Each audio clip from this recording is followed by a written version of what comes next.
আজ সকালে উঠে ভীষণই টায়ার্ড লাগছিল। ভাবলাম ব্রেকফাস্টে নিজের জন্য কি বানানো যায়।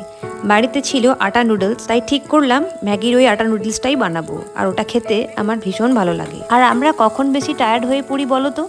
যখন আমাদের আশেপাশের পরিবেশটা একটু নেগেটিভ হয়ে যায়, বা অতীতে যখন আমরা কোনো কিছু ভুল করে থাকি বা বোকামি করে থাকি, তখন সব সময় সেগুলো মাথার মধ্যে ঘুরঘুর করতে থাকে, আর মনে হয় যে সেই কাজগুলো আমরা কেন করেছিলাম।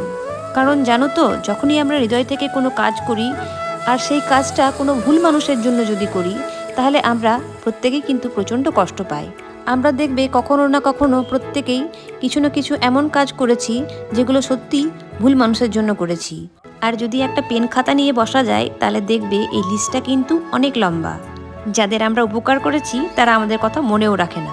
তবে দেখো, আমরা ঠকে ঠকে কিন্তু শিখেও যাই। এমন নয় যে আমরা বারবারই একই ভুল রিপিট করব। আর ভুল থেকে শিক্ষা নেওয়াটাই হলো সবথেকে বড় কাজ। তো আমি জীবনে সেটাই করার চেষ্টা করি। আর হ্যাঁ, মানুষের পাশে সবসময় দাঁড়িয়েছি, সবসময় দাঁড়ানোর চেষ্টা করব, তবে ভুল মানুষের জন্য একদমই নয়।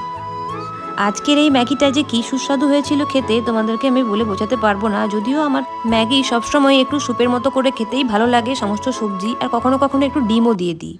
তো যাই হোক, ভিডিওটা ভালো লাগলে লাইক, শেয়ার, সাবস্ক্রাইব অবশ্যই করে দিও। টাটা।